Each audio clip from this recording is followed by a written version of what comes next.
Hey, what's cracking? How are you doing today? I hope this video finds you doing well. I hope that everything, my friend, is going your way. I hope this video finds you sitting pretty on top of a mountain tall. But if things aren't going your way, man, now is the time that you can change that. You can click that little button in your head that tells you to turn off all the bad things that are going on in your life and concentrate on the things that are, the things that you have, the people you love, the people that love you. Because if you change the way you think about things, you'll have a much better day. If this is the first time you've ever clicked on a video of mine, thank you for clicking on the video. My name is Ricky Dye, and I went to prison when I was 15 years old, and I was there for over 20 years. I didn't get out until I was 35, almost 36. Can't go back and change the mistakes of my youth, but I try to do something hopefully these videos will help someone else by listening to the mistakes I've made, the things I've been through, and they'll think, hey man, I don't want to go through that. So today's video, I'm going to tell you something that's really rough. And my videos are never meant to make you feel sorry for me in any kind of way. I have a friend that started off watching my videos. I asked him if he's watched the latest video, and he said, no, man, I quit watching them. I love you, man, and I don't want to hear about all those bad things that happened to you. But, you know, those bad things are over. I've conquered that. I beat that. That's behind me. Today I have a good life. I have the things that I need, and I stand as a testament that even though things might not be going well for you now, that things can change over time. The one thing for sure in life is that nothing stays the same. Things can get better. As long as you're alive, baby, there's a chance that things can get better. So never give up, never fold, because no matter where you find yourself in life, things can always get better.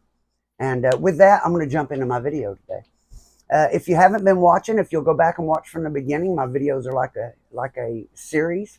I've told you what happened to me from the beginning up till now. So if you've been watching for a while, you know I'm at Hinton right now. I was there for 8 years. So I thought I'd tell you about another little incident that happened to me. Now, you know, in a lot of my stories, I tell you about how I dealt weed here and I was the weed man there and I was getting drugs in. And so in the beginning of my stories, I told people felt sorry for me. I was a kid that went to prison. And I told you that later on in my stories, I was going to get lost. I was going to forget that there was a world outside of prison. I was going to forget that someday I could get out of here and that there was a better life and I could be a better man. I was taught in prison growing up with all these guys that they try to tell me, hey man, we can get weed this way and you can do it this way and let me use your picture to write girls. Because I was a good looking young guy, they would try to use my picture to write girls and act like they were me, try to get them to send money or bring things in. And they wanted me to go to visit and see people and try to get these girls to bring stuff. And they taught me how to do it all. And so once I learned, and you get a handful of weed and you realize the power it gives you in prison. Money and drugs gives you power in prison. Just like being a president and being a millionaire out here gives you power. In prison, if you have all the weed, if you have the money, then people will kiss your ass more or less. Try to be your friend. And when you're the weed man, everybody wants to be your friend. Everybody wants to be in good with you so they can get some from you. So once again, I got Shelly's cousin coming at the time, bringing me weed, sneaking in weed every weekend. So I'm the weed man on the yard. And usually on every yard you're at, there'll be anywhere from 1 to 3 people that are getting weed in all the time. And everybody knows who they are because that's where it all comes from. Other than them, there's nothing. So everybody tries to buddy up with those people, tries to get in good with those people. And I was one of those people. I would go in the gym, there'd be 20 people trying to talk to me. I got out of prison, my brother would be trying to talk to me. I'd be standing there talking to him. All of a sudden, I'd just walk off. It wasn't intentional. My mind just was used to talking to so many people at a time because I always had weed and cigarettes in prison because I thought that was the way and the thing to do. I thought that made you somebody. Out here, one thing that was really hard for me is when I got out, I found that I was nobody out here. Not important to anybody. But in prison, I was important. And that's something that makes a lot of people go back. When they go back to prison, they feel like in there they have brothers. Their word means something. Them being a good dude that they won't tell, that means something. Out here, it doesn't mean anything. What means something is the money you have, how big your house is, how nice your car is. And we get caught up on those things, and it makes us unhappy trying to compete with other people. When really all we need is food and water and shelter and air to breathe. Really, that's all we need. Everything else is extra. So I'm on the yard there, and I'm getting this weed in all the time, and I make deals. I find out who's getting cocaine or ice if I'm doing it at the time, or pills, whatever it is that I'm into at the time, because I was lost. I was doing it all, doing everything. All I cared about was having drugs in prison and having a bunch of canteen. willing to fight over a few boxes of Debbie's. Like that means something. Out here, it means absolutely nothing. So I wasted years of my life trying to build a reputation that didn't matter. Yeah, I'm somebody in prison, but I'm out of prison now, and none of that shit matters. And now prison's moved on, and I wouldn't probably be anybody if I went back unless I had drugs, because that's all people care about in there. People didn't care about me. People care about what I had. That's what it's going to be like if you get yourself put in there. So I'm making deals, and I get in debt to this black dude because I think we're friends. Me and him, he called him G-Baby. Me and him play basketball together all the time. We play chess. We play dominoes. We play poker together. And I think we're friends, you know. And he gets his cocaine in. And I really didn't like cocaine. Never have cared for cocaine. Makes me real nervous. I don't like it really. But he got some, and he's trying to sell it to everybody, and nobody really dealing with him because first time he's ever got it. Nobody knows him. They don't know if he's going to try to fight him over it or what kind of deals. But he makes deals with a few people. He gives this dude Tyrone some cocaine, and Tyrone's supposed to give him some Xanaxes or Valiums on the weekend. And I go ahead and take some from him, and I go and trade some for Canteen, and I get high on some of it, and I promise him some weed this weekend. And a couple people are supposed to send money to his house this week for some. And he's giving people credit, trusting people that I tell him he can trust. Come this weekend, he goes out to visit his girl. Nobody's money's hit. Everybody told him that they were sending the money. None of it got there. Come back. I go out there, visit, tell him I'll get my weed on Monday and I'll give it to him. Me and him's friends. I don't think he's worried about me. But the girl that I was bringing it to me, her kid had something at school and she couldn't come Monday. So it was going to be Friday before I got it.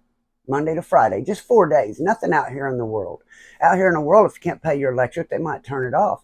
Might make a payment arrangement on you. But nobody's going to come up in your yard and try to fight you over your electric bill. Okay? But they will in prison over a box of Debbie's or a couple of soups. 50 cents can get you smashed out. So, nobody's money's got there. He's upset over that. Coming on top of that, his grandmother, who's raised him like a mother to him, is in the hospital. Then Tyrone comes in for a visit. He already knows I'm not going till Friday. Now Tyrone comes in for a visit on Sunday, supposed to give him his pills, and tells him he ain't got none. Now he's really upset. Then come to find out, Tyrone does have pills. He's down there selling them to other people and lying to this guy, not paying him. He's down on our unit. He lives on C unit where you can't get to him, but he has snuck up the hall in A unit. He's snuck in here past the guards, and he's making deals with people for these pills, thinking no one's going to tell this guy. Then this guy calls home. He's so mad he can't see straight, thinking nobody's paying him. Everybody thinks he's a chump. Calls home. His grandmother passes away. He goes and gets a couple of these black guys that are there from North Carolina. They're his buddies that he's buddied up with, and another guy from the city that he knew when he was a kid. And they get a bunch of locks and belts, and they go to get Tyrone. It's movement time, and they're going to get him when they call movement. But Tyrone, lucky for him, gets out of the unit and goes back to his unit when they call movement before they can find him. Because there's a bunch of day rooms on the unit, and they're going around day room to day room looking for him to smash him with these locks. There's 3 of them got locks, and then there's another guy with them. I know how many locks they have because I was the one they got. They couldn't get Tyrone. He's mad. His grandma died. He thinks nobody will pay him. He can't get Ty. So they decided, just get me. I can't believe it. I thought the dude was my friend. So I'd already told him I'll give them to you Friday. I'm going to give you a few extra. I thought there was no problem at all. Nobody ever gives me a problem because my word is good. And I'm coming out of a corner cell, and I step out of that corner cell, and these 3 guys, and they're all bigger than me, every one of them. They all got locks, and they start swinging them and hit me. Bang, hit me. I try to get away, and when I try to get away, one hit me right in the face, man. So all I could do is just cover up in the corner like that, and they're hitting me all over, my head, back of my neck, all over, man. I can't get away. I never went to the ground, but I ended up in a corner like this, hunched down, getting hit, till they finally just walked away. When they walked away, I was bleeding all over, had blood all over me. I couldn't think, man. My ears were ringing. I couldn't see very good. One way or another, I ended up in jail. I think it was a dirty UA. I ended up in jail that week. I didn't go to medical, and they ended up locking me up. Somebody told them about what had happened or something happened. They ended up locking up 3 guys, but they didn't get the one that I owed the money to. He didn't go to jail, but me and the other guys did. But I wouldn't tell who got me. I wouldn't tell them. So they didn't want to put me back on the yard until they knew what the problem was with. So the 2 North Carolina guys that were in on it, they shipped out. They went back to North Carolina. So now there's just the one I owed the money to and his buddy. Ended up putting his buddy over on B unit because I wouldn't tell on nobody. So they get me for the dirty UA, and I have to do 30 days in DU for that. And at the end of that 30 days, they decide, they come to me again. We won't let you on the yard till we know you're not going to have more problems. I said, hey, man, the guys that it happened with from North Carolina, you shipped them. So they had me sign a piece of paper saying that if I went on the yard and something happened to me, I can't hold them responsible because they offered me protective custody. And I refused it. I go back on the yard.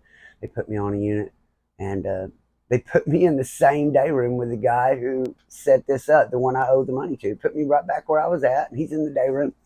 When I walk in the day room, I'm carrying my mattress to a corner cell on the bottom run, and I look over, and he's sitting there on the phone.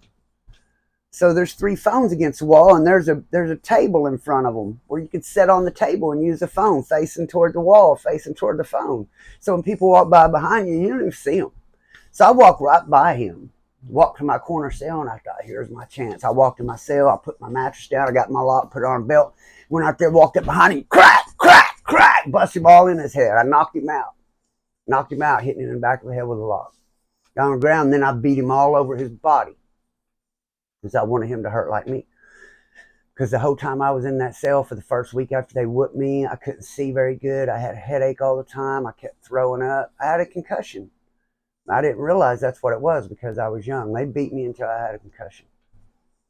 And then I ended up beating that dude. I didn't get caught for it. He didn't tell me either. But they shipped him off. I'm not proud of that.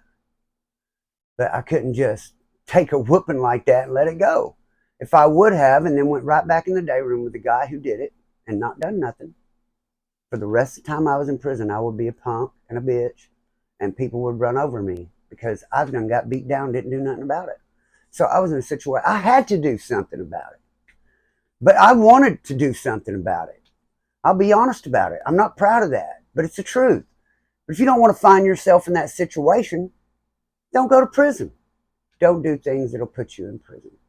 But if you do end up in prison, always keep your head back, your shoulders back, and your head up, because things can get better for you. Always have faith in yourself that things can get better. And with that, shout out to the riders and dyers who ride till the wheels fall off, and the dyers who keep riding even when they do.